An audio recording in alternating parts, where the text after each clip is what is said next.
नोंथांमोना नायनो हागोन बेयाव दाउ सावनाय आरो अमा सावनाय दं। दाउ सावनायाबो मोनसेयाव 100 आरो दाउ अमा सावनायाबो हाल्ला मोनसेयाव 100। बेयावहाय नोंथांमोना कभिड टेस्ट खालामनांगोन आरो पारमिट खालामनांगोन नोंथांमोना। बे लोगोफोर नोंथांमोना नायनो हागोन नै माबा सुइजारलेण्डफोरनि बायदि लामाया। हेलो खुलुमबाय बर' हारिनि बयखौबो भिडिअ नायगिरि नोंथांमोनखौ बरायहरनाय थाबाय आंनि राइडार दि ब्लग्स इउटुब चेनेलाव। स' लोगोफोर आंनि इउटुबाव गोदान बेनिखायनो नोंथांमोना आंनि इउटुब चेनेलखौ साबस्क्राइब खालाम, लाइक खालाम आरो कमेन्टआव खिथाहर माबायदि मोनदों भिडिअखौ। स' लोगोफोर आङो दा दङ नेसनेल हाइवे 31आव आरो आङो दिनैहाय थांनो नागिरदों शिलंआवहाय। लोगोफोर आङो मट'ब्लगिं खालामो, ट्राभेल भिडिअस, सिनेमेटिक भिडिअसबो बानायो। नोंथांमोना लासै लासैनो नुनो मोनगोन। बेनिखायनो नोंथांमोना आंनि चेनेलखौ साबस्क्राइब खालामना लादो आरो लाइक खालामदो आरो शेयार खालामदो आरो कमेन्टआवहाय लिरनानै हर। आरो लोगोफोर बेयो आंनि फार्स्ट ट्रिप आरो फार्स्ट भिडिअबो जागोन। स' नोंथांमोनाहाय लांबाय थादो आरो आङो बेनिफ्राय मट'ब्लगिं खालामला डाइरेक्ट शिलं र'डआवहाय थांनानै मट'ब्लगिं खालामसिगोन। स' लोगोफोर बिदिब्ला शिलं र'डआवहाय लोगो मोनसिगोन मट'ब्लगिं। आङो शिलं अलरेडि फैखाबाय आरो ना, माने आङो भिडिअखौ गुदिनिफ्राय बानायबोनो मोनाखिसै। आङो दा मेघालया स्टेटआवहाय हाबबाय। आङो बे मेघालया स्टेटनिफ्राय आं भिडिअखौ सुरु खालामनाय जाबाय आरो ना गाइसमोन। थ' आंनि भिडिअखौ नोंथांमोना नायलांबाय थादो आरो माबायदि मोनदों फिडबेकखौ कमेन्टआवहाय लिरनानै हर गाइसमोन। थ' लामाया बेबायदि नोंथांमोना नायनो हागोन। हाजो एसे एनै मोनो आरो लामायाहाय थेरा मेरा माने खंखाय खंसि जायो आरो। ओंखायनो नोंथांमोना माब्लाफोर जुदि फैयोब्ला शिलंआव फैयोब्ला गारिखौ एसे मोजाङै सालायबानो जाबाय। बेयावहाय नोंथांमोना कभिड टेस्ट खालामनांगोन आरो पारमिट खालामनांगोन।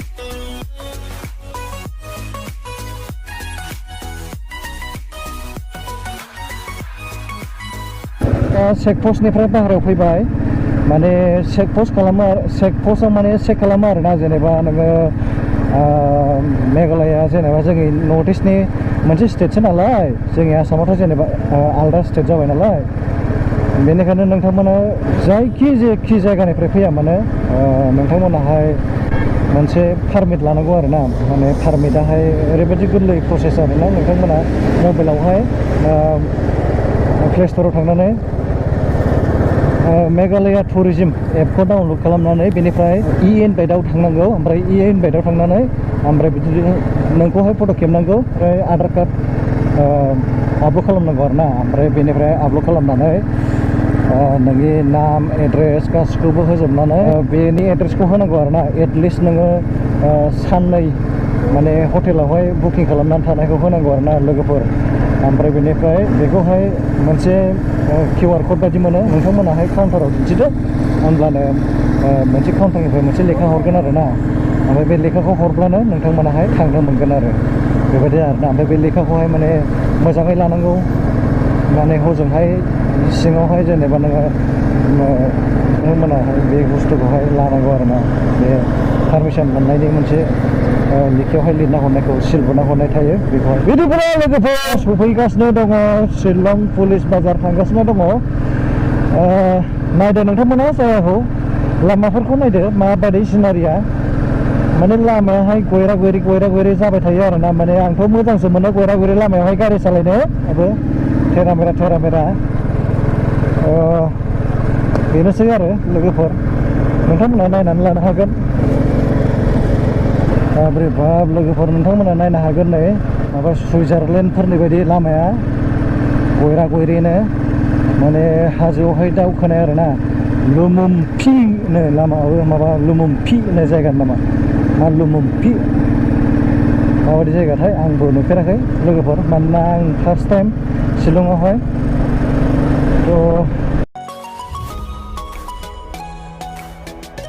स' लोगोफोर नोंथांमोना नुनो हाबायदि माबायदि लामाफोरा गयरा गयरे आरो लामाफोरा माने बिराद क्लिन आरो ना।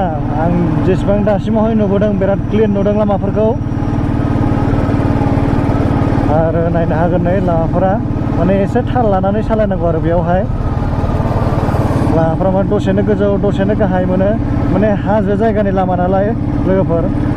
ओमफ्राय माने थान्दा आरोना बेयावहाय, माने गरम नङा, माने थान्दायैनो थाबाय थायो। माने गुसुद्रायबो मोनाखै आं दासिमावहाय। 19 किल'मिटार दंबावो माने शिलं मोननो। वाव नायलाय माबायदि मा जायगा बे फाग्लासो जागोन बे रिबय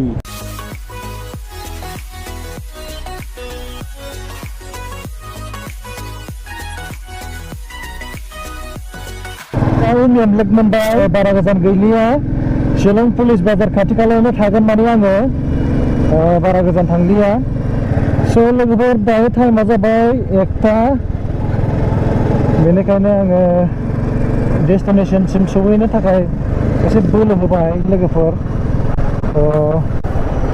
आङो पुलिस बाजाराव सहैनानै आङो कीबोर्ड एक्सट्रा बायनांगौ आंना लेपटपाहाय एसे गाज्रि जाबाय नालाय लोगोफोर कीबोर्डआहाय माने खामानि होला बेनिखायनो भिडिअखौ नायलांबाय थादो नोंथांमोना चेनेलखौ साबस्क्राइब खालामनानै होलां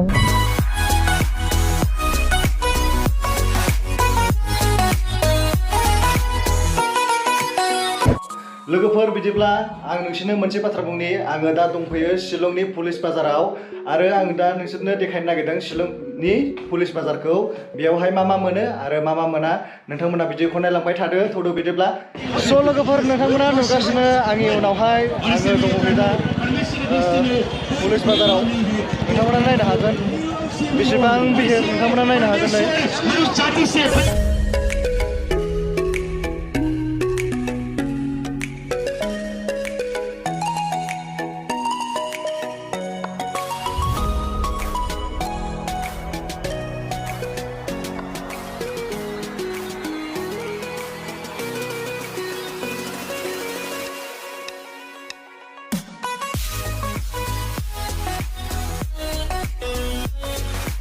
गस्ला लंपेन्टफोरानो सानथ्र'हायो आरोना बे जायगायावहाय जुथा गस्ला लंपेन्ट सानथ्र'हाय मोनगोन नोंथांमोना मोजां आरो बुहुद खम रेटआवनो मोनबावोसो जोंनि गुवाहाटी बायदियावहाय खम समनि मोनबावा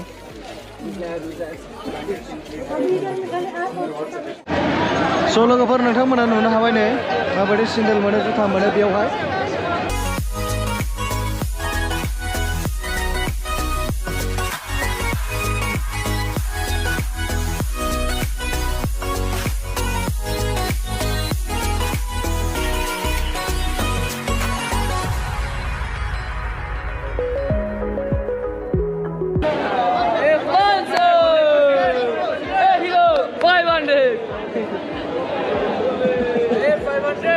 लक्ष्मी आओ 500 में हीरो अपना हीरोइन के ले लो 500 में 500